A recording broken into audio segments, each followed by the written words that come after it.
तो hi everyone, कैसे हैं आप सब।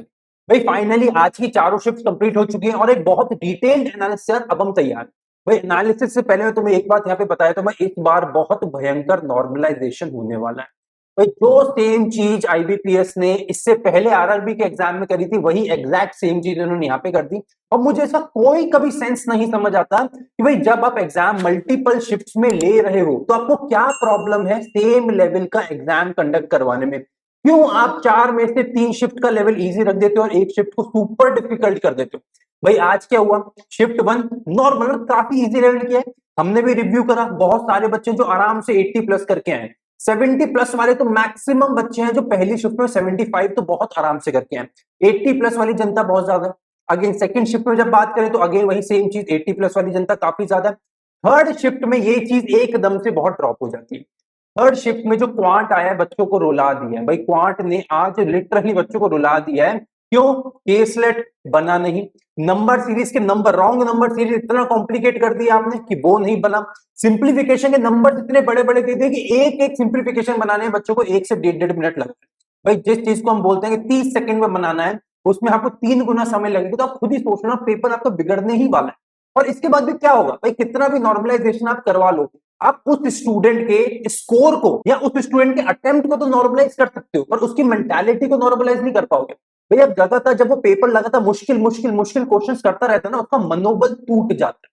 और जब मनोबल टूट जाता है ना, उसके बाद अगर इजी क्वेश्चन भी दे दोगे ना उसको, तो वो क्वेश्चन भी नहीं कर पाएगा। इजी तो हलवा क्वेश्चन भी होगा ना, तब भी स्टूडेंट नर्वस हो जाएगा। और जहां होता है ना कि हम बहुत जल्दी जल्दी क्वेश्चन बनाते हैं, आप क्वांट में उसको उस लेवल पे ले आए। बहुत सारे मैं ब्रिलियंट बच्चों को भी जानता हूं जो मुझे पता है कि इस बार पेपर निकालने वाले हैं।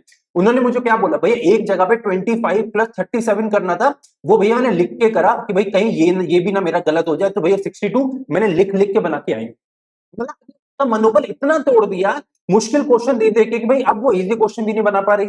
अब इसको तो तुम कभी नॉर्मलाइज नहीं कर पाओगे। और इसके लिए प्रॉब्लम क्या होता है, या तो आप सारी ही शिफ्ट को डिफिकल्ट कर लो या सबको ही इजी कर लो। भाई आप रैंडमली इतना बड़ा चेंज लेके आ जाते हो, बच्चों के साथ बिल्कुल भी जस्टिफाइड नहीं है।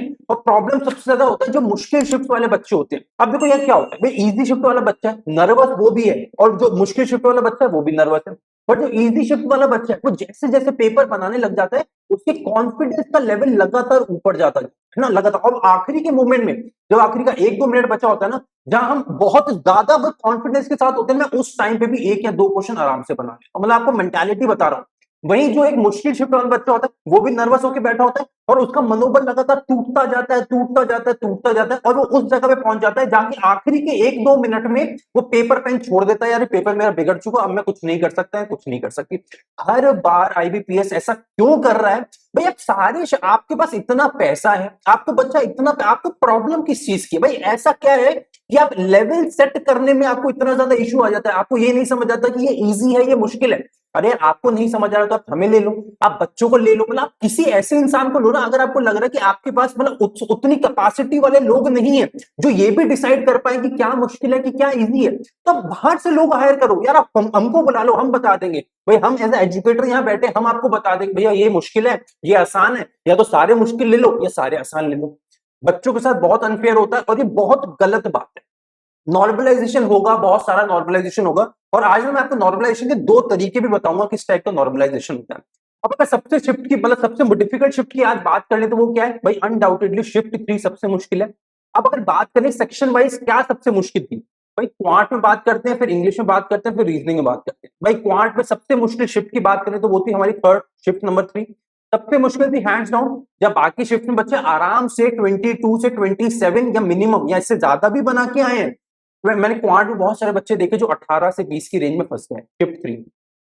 इंग्लिश की बात करें तो इंग्लिश फोर्थ शिफ्ट का थोड़ा कॉम्प्लिकेटेड है। यहाँ पे जो क्लोज टेस्ट के ऑप्शंस थे, जो मीनिंगफुल वर्ड वाला क्वेश्चन, वो काफी बच्चे मतलब बहुत कंफ्यूज हुए हैं उसमें। तो चारों शिफ्ट में बात करें तो फोर्थ शिफ्ट का इंग्लिश थोड़ा ज्यादा कॉम्प्लिकेटेड, प्लस जो यहाँ पे पैरा जंबल था वो भी ट्रिकी है। बच्चे बोल रहे हैं भैया बहुत ज्यादा डाउट हो रहा था और कनेक्टर नहीं मिल रहे थे, मतलब क्लर्क लेवल का पेपर नहीं लग रहा था इंग्लिश देखने के बाद, उनका ये मानना था। रीजनिंग किस तरह सबसे मुश्किल किस शिफ्ट में आया, वो अगेन थर्ड शिफ्ट।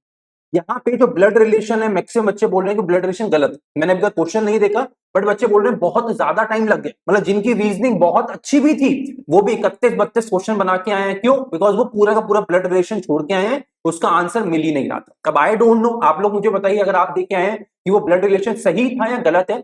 पर तीनों में बात करें तो क्वांट सबसे मुश्किल था थर्ड शिफ्ट में, इंग्लिश सबसे मुश्किल था फोर्थ शिफ्ट में, और रीजनिंग अगेन सबसे मुश्किल था थर्ड शिफ्ट में। ये हमारा ओवरऑल एग्जाम की बात हो गई।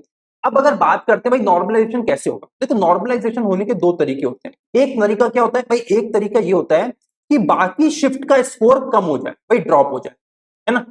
भाई होता है कि इजी शिफ्ट है तो उनका स्कोर ड्रॉप हो जाए। दूसरा तरीका क्या होता है कि डिफिकल्ट शिफ्ट से उनका स्कोर थोड़ा इंक्रीज करा जाए। अब नॉर्मलाइजेशन में क्या होता है, दोनों ही चीजें होती है भाई। जो इजी वाली शिफ्ट है उसका थोड़ा कम करा जाता है लेवल, मतलब स्कोर ओवरऑल, और जो डिफिकल्ट शिफ्ट है उसका थोड़ा सा जो आपका लेवल है वो इंक्रीज कर दिया जाता है, आपका फाइनल स्कोर थोड़ा आपको इंप्रूवमेंट के साथ मिलता है। अब यहाँ पे क्या होगा मैं आपको बताता हूं, जो पहली दूसरी और चौथी शिफ्ट है उसके बाद आप ये बोल सकते हो कि ओवरऑल पेपर का लेवल इजी था। अगर थर्ड शिफ्ट को हम थोड़ी देर के लिए हटा दें, फोर्थ को भी थोड़ा बहुत हटा दें, मतलब 50% के आसपास, बिकॉज वो भी थोड़ा इंग्लिश कॉम्प्लिकेटेड आ गया। बाकी फर्स्ट और सेकंड शिफ्ट की बात करें तो बोल सकते हैं भाई इजी ही पेपर था। 77 78 से लेके 80 प्लस बहुत सारे स्टूडेंट करके आए। तो यहाँ पे जो इनके हिसाब से जो कट ऑफ आपका रहेगा ना, कट ऑफ कम तो नहीं होने वाला। तो आप लोग क्या करो भाई, लास्ट ईयर का अपने स्टेट का कट ऑफ पकड़ो, उससे स्टेट का कट ऑफ कम होने के चांसेस बहुत ही कम है भाई। फॉर एग्जांपल मतलब मान के चलो कि लास्ट ईयर आपके स्टेट में कट ऑफ 80 के आसपास गया, ठीक है, मतलब फर्स्ट सेकंड और फोर्थ शिफ्ट की बात कर रहा हूं मैं।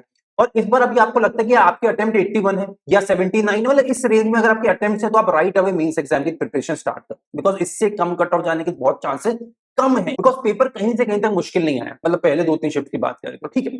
अब अगर आप थर्ड शिफ्ट के हो तो मैं आपको बोलूंगा भाई अगर आपके अटेम्प्ट 70 के आसपास है, 70 से 74 की रेंज में अटेम्प्ट है, बिकॉज ये मैं बहुत कम बोल रहा हूँ, थर्ड शिफ्ट वाले बच्चे भी इतने कम अटेम्प्ट नहीं करके, बिकॉज उन्होंने इंग्लिश में ज्यादा अटेम्प्ट करे। तो अगर आपके थर्ड शिफ्ट में, मैं फिर भी बोलता हूँ भाई 75 के आसपास अगर आपके अटेम्प्ट आए हैं और आपके स्टेट में 80 के आसपास कट ऑफ जाते हैं, तो आप लोग राइट अवे मेंस एग्जाम की प्रिपरेशन स्टार्ट कर लो, बिकॉज यहाँ पे नॉर्मलाइजेशन होने के बाद आपका स्कोर इंक्रीज हो जाएगा। फिर चाहे कट ऑफ 80 के आसपास भी रहे, पर आपका स्कोर इंप्रूव होने के चांसेस बहुत ज्यादा, बहुत ज्यादा नहीं होगा। ऐसा भी नहीं है कि आपका इंप्रूवमेंट 7 8 10 नंबर का आपको मिलेगा, नहीं। तो कट ऑफ क्या होगा, 1 2 नंबर कट ऑफ ऊपर नीचे हो जाएगा। जो इजी शिफ्ट वाले उनके कुछ नंबर कम होंगे, आपके इंक्रीज हो जाएंगे, आप बीच लेवल पे आ जाओ। मैं फिर वही बोल रहा हूं कि नॉर्मलाइजेशन से मुश्किल शिफ्ट वालों का नुकसान होता है, और आईबीपीएस को ये बात सुननी पड़ेगी भाई। अगर आप लोग इस बात से अग्री करते हैं तो इस वीडियो को शेयर करिए, और कोशिश करते हैं कि यार आईबीपीएस वाले किसी इंसान तक अगर ये वीडियो पहुंचती है, उनको पता चले यार स्टूडेंट परेशान होता है। भाई तुम तो खेल मजाक में बिना सोचे समझे पेपर बना रहे हो, बट स्टूडेंट का 1 साल बर्बाद होता है, उसका कॉन्फिडेंस टूटता है, उसके माँ बाप को मतलब होता है यार मुंह दिखाने लायक नहीं बचता, और तुम वो बार बार हर साल स्टूडेंट के साथ गलत कर रहे हो। तो मुझे तो ऐसा लगता है कट ऑफ यही रहेगा, लास्ट ईयर के मुकाबले कट ऑफ बहुत ज्यादा चेंज होने के चांसेस नहीं है, बिकॉज मैं आपको पता भाई मैं हर बार डिटेल एनालिसिस करता हूं, आज भी डिटेल एनालिसिस के साथ ही बोल रहा हूं कट ऑफ बहुत कम नहीं होगा।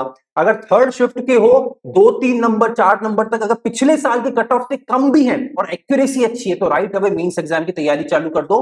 अब इसके साथ आपको क्या करना है भाई, आप लोगों को नीचे का जो हमारा कमेंट सेक्शन है उसको एक पोल सेक्शन की तरह क्रिएट करने की कोशिश करनी है, जहां पे स्टेट वाइज आप बताएंगे भाई स्टेट वाइज आप लोगों के सेक्शन वाइज कितना स्कोर है और किस शिफ्ट में आपके कितने नंबर है, मतलब आपको क्या लगता है आपकी एक्यूरेसी का लेवल क्या है, जिससे हम स्टेट वाइज एक प्रॉपर पोल क्रिएट कर पाएंगे नीचे कमेंट सेक्शन में, जहां पे हम और एक्यूरेटली बाकी के 2 3 दिन जब कंप्लीट हो जाएंगे तो आखिरी शिफ्ट कंप्लीट होने के बाद एक बहुत डिटेल एनालिसिस साथ लेके आ पाएंगे कि इस बार कट ऑफ कितना रह सकता है। तो मैं आप में से सारे स्टूडेंट का नीचे कमेंट का वेट कर रहा हूं, ईमानदारी से कमेंट करना।